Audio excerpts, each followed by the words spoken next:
I'm so excited to bring on my next guest, who is truly one of my favorite people in the low-carb ketogenic space. He feels like a brother to me. He's such a good, genuine human being. He really cares about people. His mission is actually to serve 1 billion people on planet Earth and get the message out there about metabolic health, ancestral living, biohacking, all these tools that we have at our disposal. You probably know him from his amazing YouTube channel, his Keto Kamp podcast, which I've been honored to be on a couple times. And he is the best-selling author of Keto Flex. Great book. If you haven't read it, you need to pick it up. And he puts out amazing content every single day. He churns it out for you every single day. He's a machine. Please welcome Ben Azadi.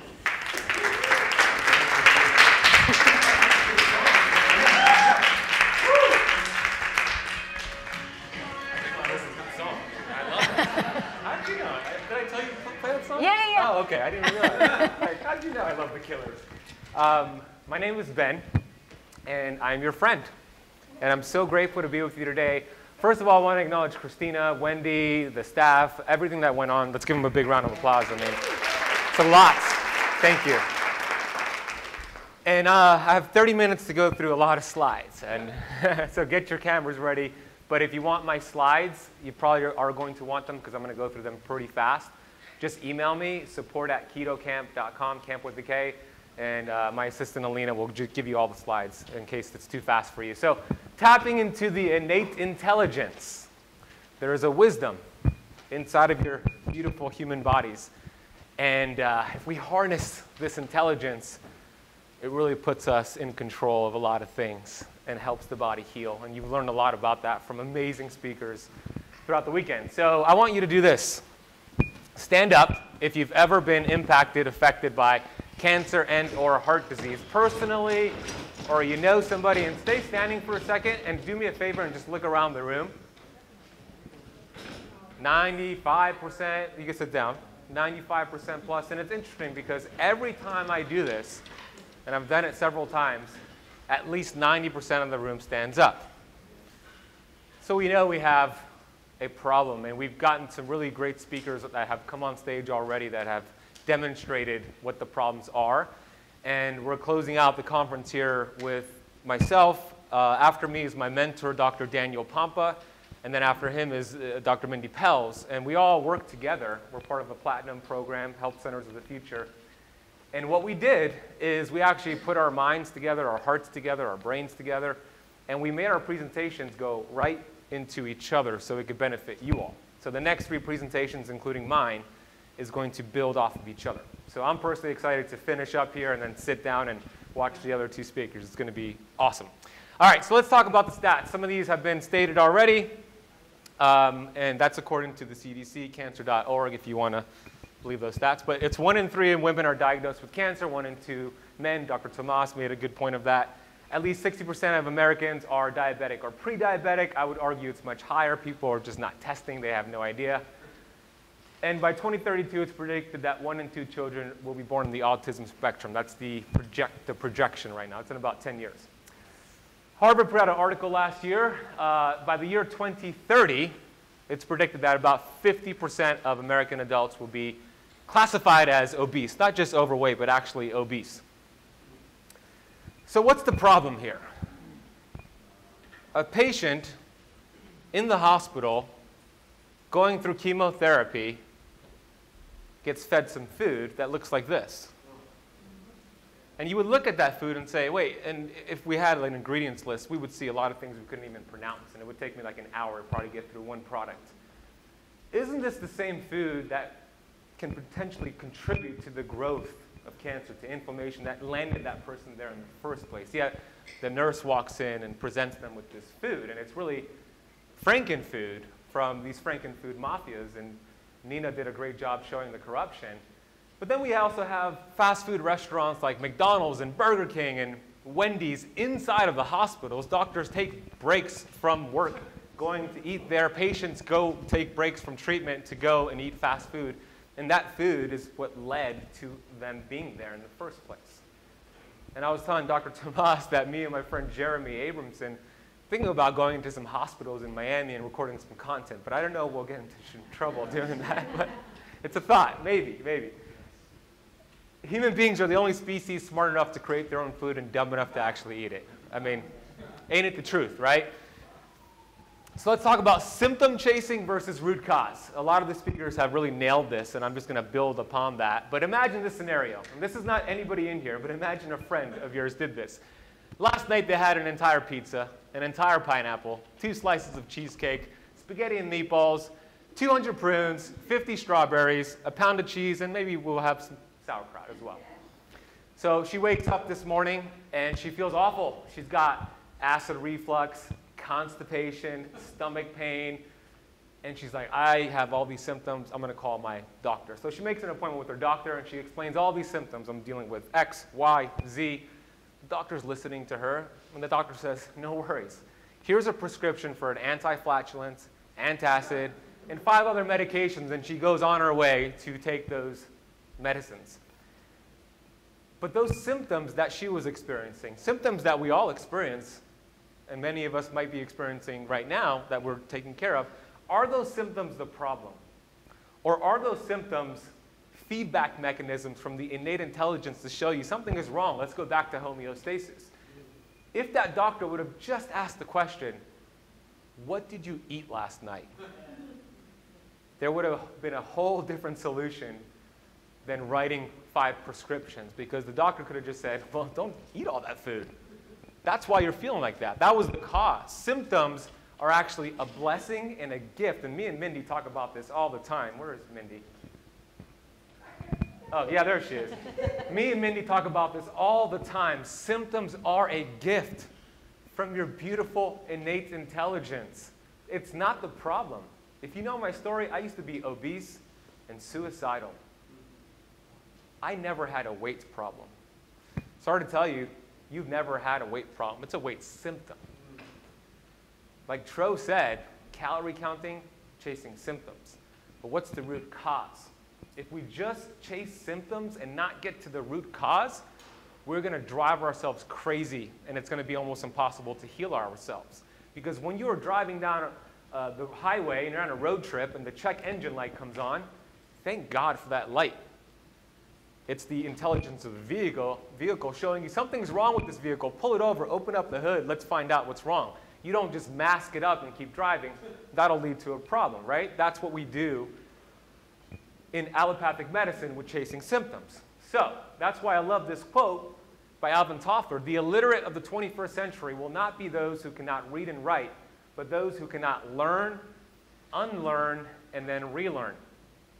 A lot of the stuff we've been fed when it comes to nutritional guidelines, we need to unlearn and then relearn the truth. Einstein said it best, intellectuals solve problems, geniuses prevent them. We want to be proactive, not reactive.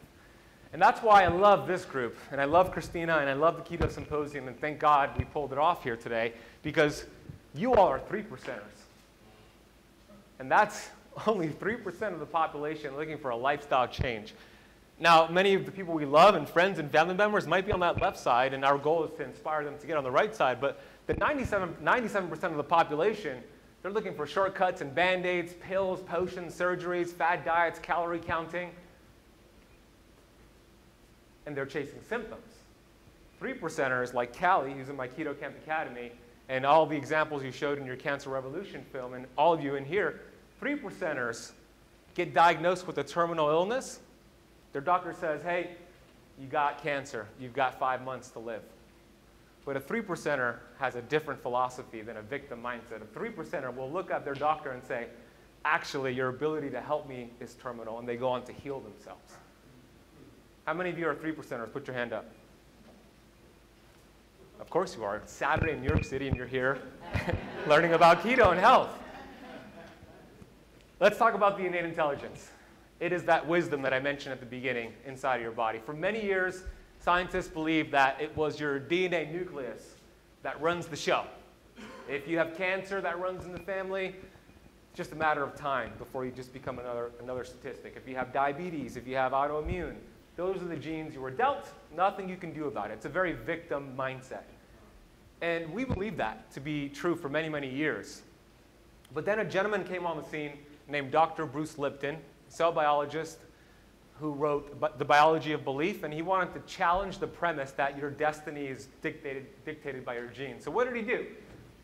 He looked at cells, and he would remove the DNA nucleus from cells and observe what would happen after he would remove the DNA nucleus. And guess what? The cells actually went on to live for 2 months, sometimes longer, after the DNA nucleus was removed. Showing him that maybe it's not the DNA running the show, there's something else controlling it. So what else did he do? He looked at the membrane, which is this lipid bilayer. By the way, we know it's made up of protein, saturated fat, and cholesterol. Bad words to many conventional doctors. That he wanted to look at that as the intelligence. So he removed the membrane, and then boom, instant death. Removed the membrane, instant death, and just duplicated and duplicated it. So to him, he said, that's where the intelligence is. He called it the cell membrane because that's what runs the show. Good things get in, bad things get out, meaning nutrients get in, oxygen gets in, hormones get in, toxins get out. It's the cell membrane, and Catherine was referring to this as well. So we know we have these receptor sites called integral membrane proteins that are integrated into the cells. And here's how it works in a nutshell. I mean, we have an environmental stimulus that binds to those receptor sites, creates a chemical reaction inside the cell nucleus, and then a gene becomes expressed. If that environmental stimulus was an inflammatory stimulus, inflammatory food, a processed food, a toxin, that gene that is expressed is an inflammatory gene. But if it's a whole food, beef, something of quality, that gene that's expressed as a protein is anti-inflammatory. So that's epigenetics, right? And the mitochondrial, which Dr. Tomas did a brilliant job of explaining the research behind that. I'm going to give you the simple example. Fuel sources, fatty acids, glucose, amino acids go into the mitochondria. Energy is produced, ATP, which is the adenosine triphosphate, kind of like energy currency, gasoline of the cell. But we now know through the research of Dr. Robert Navio that the mitochondria have a dual role and its own intelligence that is surveillancing threats, meaning stressors inside of your body. When I say stressors, stressors come from 3 areas: mental, emotional, physical, and chemical, which is toxicity. And when your mitochondria are seeing a lot of stress in any of those areas, in order to survive and preserve its life, it'll shut down energy production, leading to, of course, chronic fatigue and issues. Long COVID symptoms are a result of the cell danger response. So the mitochondria, very important to support.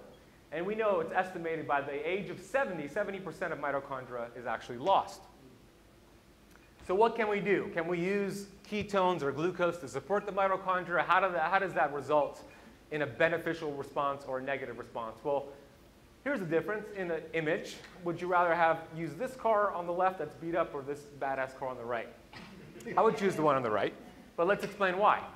When we look at the energy and the efficiency of energy produced by the mitochondria, glucose versus ketones, it's the ketones that are much more efficient and produce much more energy than the glucose.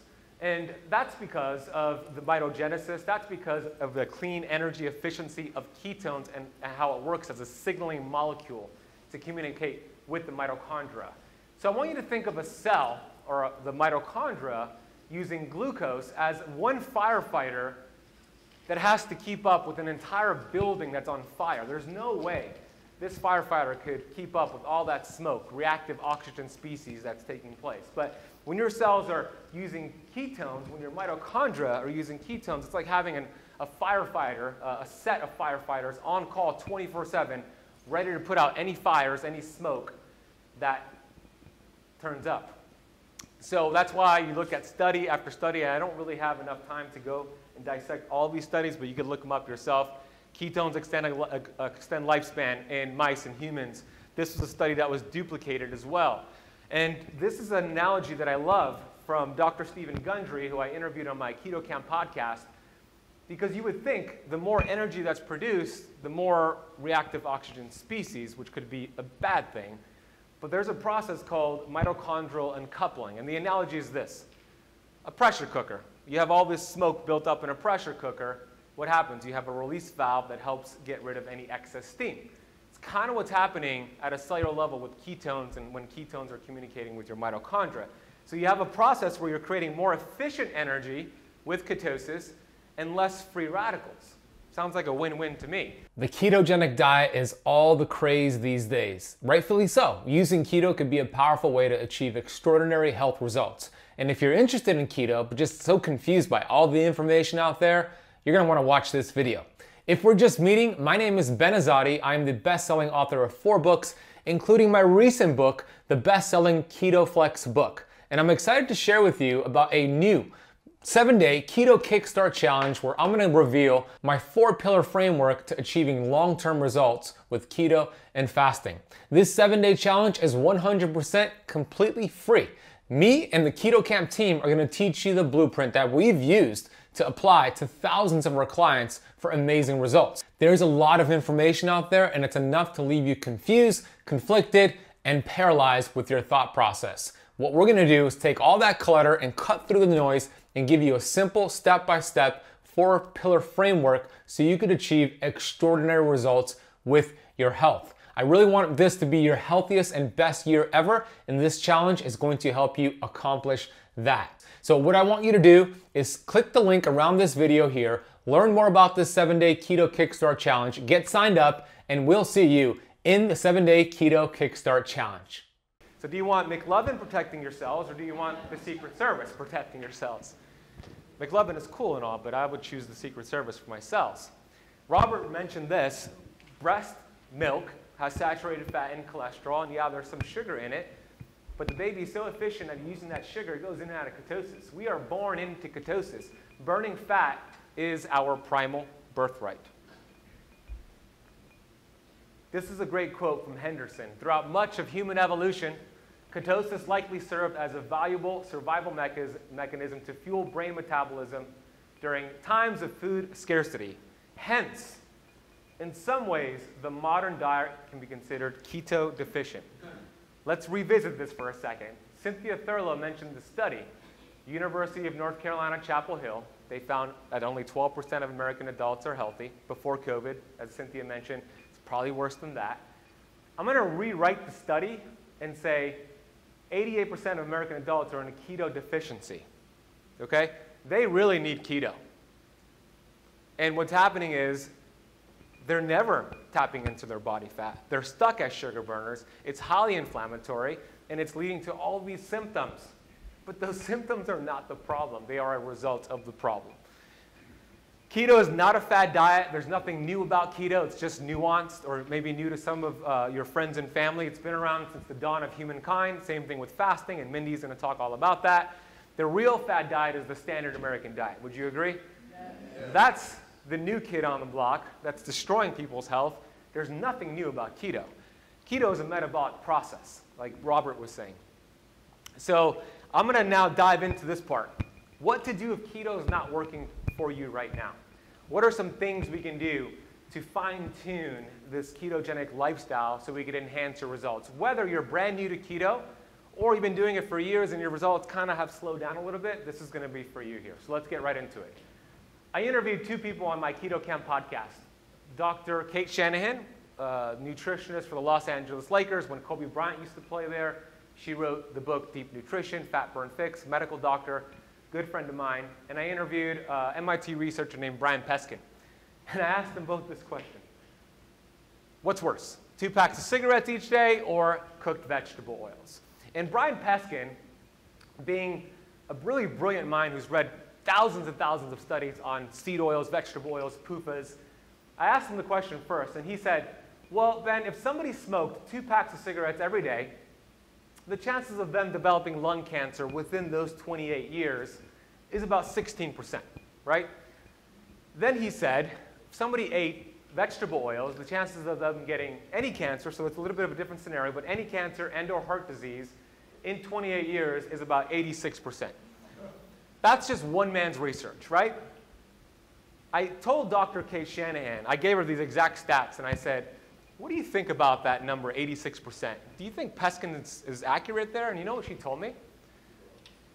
She said, Ben, that should be closer to 100%. Why? Let's talk about that. Well, I can't show this video because I don't have time, but everybody go on YouTube later and type in how canola oil is made, and you can see how disgusting it is. It is absolutely disgusting. So if you haven't seen that video, watch it because I don't have time to play it right now. But they're just highly oxidative. They're called PUFAs, polyunsaturated fatty acids. And here's what I want you to remember. Dr. Kate taught me this a long time ago. PUFAs go poof. Right? Say it with me. PUFAs go poof. We don't want to go poof. And the reason is because polyunsaturated fatty acids. Poly, what does that word poly mean? Many. It has many double bonds. Bless you. Many double bonds that are really closely located to each other, which is very aggressively attracting oxygen. PUFAs go poof. So the slide was at Catherine Arnson about the apple turning brown. It's exactly what's happening at the cellular level with these PUFAs. And the processing of them, they're very unstable. And that's why we see study after study, and I don't have time to get into each study, that show it could lead to increased inflammatory markers, stiffen your joints, stiffen heart muscles, and it's just a whole host of things. This study showed how the mitochondria uses different fuel sources, meaning PUFAs, monounsaturated fats, saturated fats, and the energy that's produced afterwards, and inflammation that's increased or decreased afterwards. So I would recommend looking up this study. It was very interesting, but essentially it said the PUFAs will create a lot of cell death and inflammation. I'm generalizing. Go read the study. So here's the half-life. Let me ask you the question, and the speakers in here cannot answer this, or my students. So linoleic acid is another term for PUFAs, vegetable oils. What do you think the half-life is for linoleic acid? Let me just, before you answer, meaning if you remove them today, how long will it take before half of it still remains in your body? What do you think it is? Who wants to guess? 6 weeks. What else? 5 years. Okay, so these are good guesses. So it's 2 years, estimated to be 2 years. So if you stop eating them today, in 2 years, half of them will be in your body fat still. I don't recommend smoking cigarettes, like we talked about earlier. That wasn't a statement for cigarettes. I don't recommend processed sugar and carbs, but if I had the choice between eating sugar or consuming vegetable oils, I'd eat the sugar, because at least I could do some squats and use it for energy and kind of use that as fuel. Can't really use this for fuel. It sticks around for a long time. So if you ever go to dinner with me, Christina has been there before, what's the first thing I do to the hostess, the waitress? What oils do you use to cook your food in? It's uncomfortable. My fiance Natasha gets sometimes frustrated with me, but what oils do you use to cook your food in? It's always going to be soybean, canola, or olive oil. Oh, is it cut? Oh yeah, it's cut with soybean oil. So here's what you want to do, or here's what I do, I should say. Me and everybody at this table is allergic to vegetable oils. Can you use butter or real olive oil that's not cut? Oh yes, you're allergic? Sure, let's go talk to the chef. The truth is we're all kind of allergic to it. It's creating inflammation, right? So it's kind of a lie, but it's not really a lie. But anyways, it's worth it. So here's what we want to avoid. And Cynthia went through these as well, so I'm kind of just reiterating what she said. But Dr. Kay Shanahan calls them the hateful eight. I added one more to the mix, which might surprise you. It's fish oil, but canola, corn, soybean, cottonseed. I'm looking at the time, and I got to rush in there now. Safflower peanut, grapeseed fish oil. Fish oil is also a PUFA, by the way. For the most part, it's very unstable. These are stable fats that we want to actually consume. Monounsaturated fats and saturated fats. That simple swap right there. For you, your friends and family make a big difference. So always look at the ingredients. Don't fall for the keto-friendly, gluten-free, organic labels. Look at the ingredients. That's going to be very important. Let's talk a little bit about the role of the liver, the soccer mom organ. Why do I call her a soccer mom? Because soccer moms do everything. The liver does a lot of things for us. And a lot of people can't break down the fat they're eating on keto. They have sluggish bile because their liver is beat up. So we want to love the liver with bitters. These are my favorite bitters. You might want to take a quick screenshot before I move to the next slide. But supporting the liver is very important for keto. Some advanced strategies for... okay.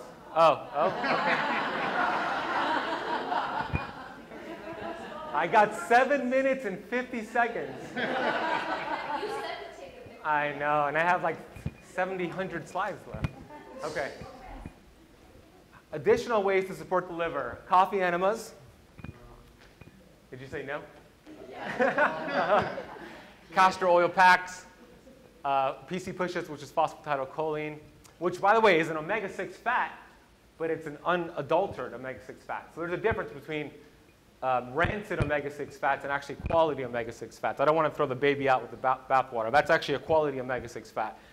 And then bile salts, and then Dr. Pampa is going to really get into detoxing the body, the liver, downstream detox pathways, upstream detox. So he's next, and you're going to really want to watch him. So more on that with Dr. Pampa. And then pro tip, if you're having some issues, and this would just be a great anti-inflammatory tip, 30 days or more, remove spinach and almonds.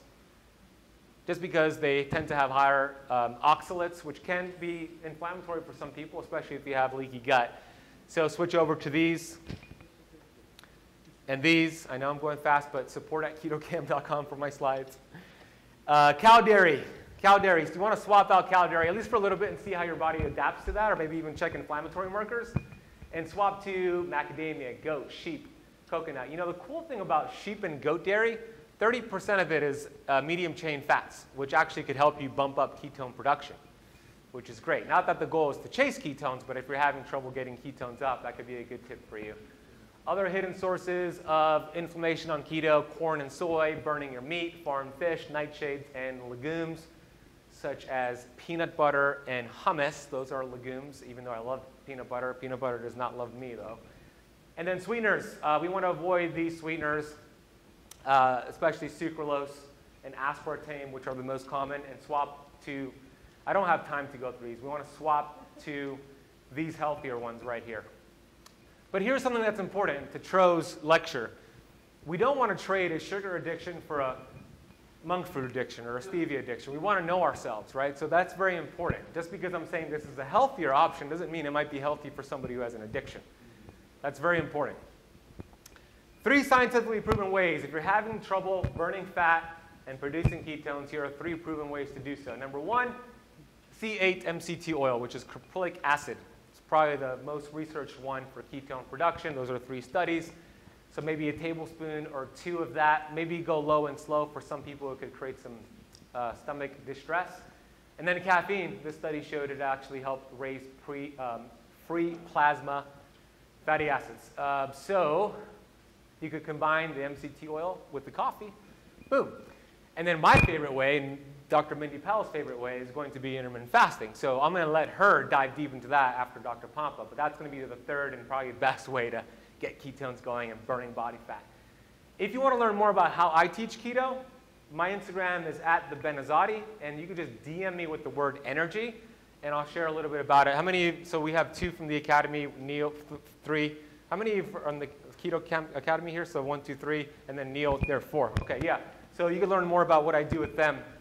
But now I'm going to get to my favorite part, and I have 4 minutes and 22 seconds, so I did it, because I said if I had 4 minutes to get to this part, I'm on track. This is the most important part of the lecture. Thank you, Mindy. Me and Mindy have an ongoing joke about my tremendous amount of slides. Final thoughts. This right here, and Robert touched upon a little bit about this too, is very, very important. So I love this quote. We are only limited by weakness of attention and poverty of imagination. Let's talk about that. How many of you speak to yourself every single day? Raise your hand if you speak to yourself every single day. Okay, most of you raised your hand, but some of you didn't. And those of you who didn't are thinking, do I speak to myself? I'm not sure if I speak to myself. I think I speak to myself. It's estimated, and they've done studies on this, psychiatrists have done studies, we have upwards of 60,000 thoughts every single day. Not only that, they estimate that 90% of the thoughts we have every day are the same thoughts from yesterday, and 85% of them are negative thoughts. Zig Ziglar called it stinking thinking. And I got news for you, Keto Symposium. If your thinking is stinking, your dreams are shrinking. Amen. Amen? But here's the cool thing. Oh, I already did this. Oh, I ruined it. So here's the cool thing. Dr. Bruce Lipton, who I mentioned earlier, has proven that your thoughts are a frequency that actually communicate with your DNA nucleus, meaning it has the ability to penetrate your cell membranes and communicate with your DNA nucleus. If it's a negative thought, a stinking thinking thought, why am I so ugly? Why am I whatever negative thought that we all have? That frequency that's sent to your DNA nucleus produces an inflammatory protein. But if it's an abundant thought, a loving thought, a grateful thought, guess what? That frequency that penetrates your membrane and communicates with your DNA is an anti-inflammatory protein. So if I just said that we have 60,000 thoughts per day, do you know what this means? That means we have 60,000 opportunities to put the body in an anti-inflammatory healing state every single day. 60,000 opportunities. That's why I always say, you are the most influential person you'll speak to today and every day. It's those conversations that really determine our health, our wealth, our relationship, and our finances. And we got to do this as well, which is the most powerful vitamin in the world, proven to be anti-inflammatory. Strongest vitamin, strongest drug in the world, impossible to overdose on it. As a matter of fact, Dr. Joe Dispenza did brain scans on participants going through his seminars. They took vitamin G and he saw 1,200 chemical reactions take place instantaneously that put the body in a reparative, restorative state. Dr. Annika Becker spoke about it, oxytocin, all these anti-inflammatory hormones and chemicals with vitamin G. What is vitamin G? Gratitude. Amen. The strongest, most important vitamin in the entire world. Because what you appreciate, it appreciates. This is a universal law. Whether you think it's woo-woo, you might think gravity is woo-woo. If I jump off the stage, you'll see that gravity exists. What you feed energy to expands. Universal law. What you appreciate, you get more of. So having a gratitude practice has changed my life, my fiance's life.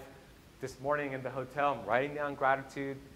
I'm going to be writing down gratitude about each of you and Christina later on today. But the more we put energy into what's not working for us, the more things that are not going to work for us. And there's a part of your brain called the reticular activation system. Whatever you feed it, you see more of. You just bought a red Tesla, you see red Teslas everywhere. Are they there now, or were they always there? They were always there, but you've activated the RIS. If you focus on what's not working for you, then everything is a problem. If you focus on gratitude, everything is happening for you, not to you. And before we finish, I want to just say how grateful I am for every single one of you showing up here, being a 3%er. I am grateful and I have love and appreciation for all of you in this room, and thank you for your energy and time today. I hope to connect with you on social media. Thank you.